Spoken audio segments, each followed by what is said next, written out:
Hey guys, welcome to today's video.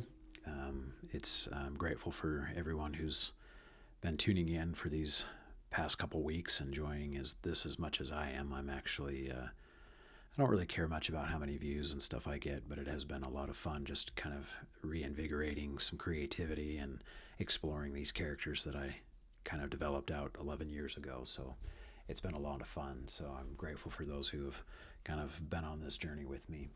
Today's video will be in regards to a hero that I called the No One. I remember vaguely doing this hero. Once again, 11 years ago. He was a bit of a rushed one. I remember, I got into the office that day, and it was I needed to finish something up really quick before the rest of the team got in, and I remember I was just like, oh, what do I want to do for today? I can't think of anything. And so I remember I really just rushed him out. He was, on average, I did these little doodles in about, 2 to 3 minutes. And I think I did him in like a minute and a half. So, very, very little character design. But it was interesting with his little character design that he has. He's one that over the years I've really enjoyed developing him out. So yeah, let's go ahead and get into the No One, and I have renamed him, and yeah, his backstory has been developed out quite a bit. So there's a little sneak peek. So with this character, once again, I've really refined out his backstory and stuff about him over the years. With this particular redrawing of him, I kind of wanted to keep kind of the back view, kind of the mysterious look and stuff, but that, and I rarely ever do the backs of heroes, and so it was a fun exercise to once again draw just a different perspective of this character.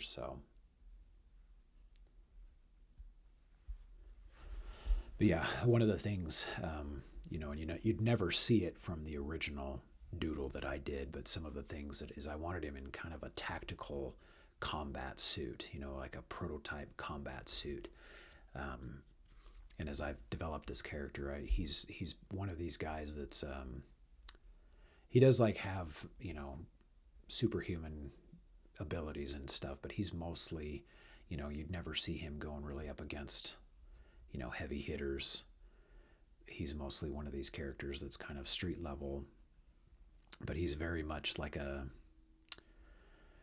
he's one of these characters that works very closely with the cafeteria czar, a hero that I had done, at the first week that I was doing these. He's more of a spy espionage type of guy, working to eliminate not corporate, but government secret programs and all of that kind of stuff. And so, yeah, he works really closely with the cafeteria czar and, other heroes in, eradicating these unethical government programs that exploit and abuse the system of the citizens and stuff. So, but yeah, that was him. So yeah, with his character design, I've obviously focused on just kind of incorporating him into this prototype combat suit. So we can take a look at him. Here's the final illustration. So I have renamed this character the Revenant,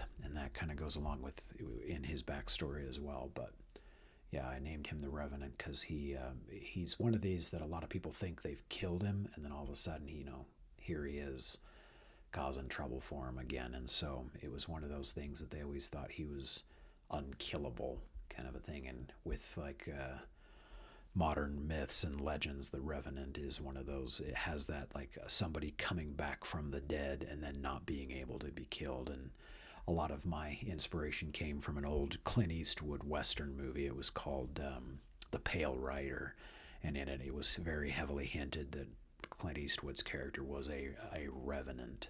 And so, but anyway, so yeah, that's that character. So let's go ahead and get into his backstory. So the Revenant. Jason Arnold was a decorated World War I veteran who quickly enlisted again when World War II began barely a decade later. Although older than most recruits, he was accepted due to the desperate need for experienced soldiers. While fighting on the German front, Jason suffered mortal wounds and was left behind as his battalion retreated. Captured by Nazi forces, he became a test subject in their brutal experiments to unlock the body's true potential. Enduring unimaginable torture, Jason survived a final series of radiation and electrical tests that should have killed him, but instead it just knocked him out. Believing him dead, the scientists dumped his body into a mass grave. But the experiments had changed him at a molecular level, restructuring the carbon atoms in his body into a stronger, more stable form. This transformation granted Jason superhuman abilities and dramatically expanded his life. So yeah, his real name is Jason Arnold. He's about 6 feet and about 205 pounds. So yeah, his backstory is, yeah, he was a soldier in, from the 1915s all the way up into the 1940s. And so he was kind of a career soldier guy, but his powers and abilities. After escaping the grave and rejoining the Allied forces, Jason began noticing strange changes. His reflexes sharpened, his skin hardened, and his strength multiplied. Following the war, he entered a classified government program to study and refine his abilities. Tests revealed that his reaction speed was 12 times faster than a striking snake. His skin could stop a 9mm bullet at 6 feet, and his strength was 26 times that of a peak human. So, he was pretty tough guy. He was obviously able to handle himself well, especially now. Before he could handle himself well, he was a trained soldier, but now he was had that added measure of strength, speed, and reflexes. So, as Jason performed missions over the years, he noticed that he healed most, if not all, wounds within minutes, and he appeared not to age. So once again, kind of going back to the idea of him being a revenant. They thought he died, and then all of a sudden, he's back, and it seems like he can't be killed. So hence the name, the Revenant. Years later, Jason went rogue from the program, stealing a prototype combat suit that boosted his abilities by another 10 to 15% and granted him the power of invisibility. So, once again, kind of going along the lines of his covert training and spy and, all that kind of stuff. He was one of these guys that was trained to be the best of the best in these types of missions where you could only really send in a one-man army and expect results. And so he was trained to be, he's one of these guys that the military would send in to put down somebody like a Jason Bourne or a John Wick. He was trained to be one of those types of guys. Somebody if another top secret agent went rogue, he was the one you'd send in to I guess kind of bring him in or put him down. Sadly, he decided and went rogue, and then they were kind of out of luck when it comes to trying to put down something like him. So, but again, yeah, strength, above average, human, stamina, same. Doesn't have really any power projection aside from when he uses guns or weapons in that sense. A little bit higher intelligence than just an average American, due to his training and stuff like that. He's got expertise in areas that an average American wouldn't.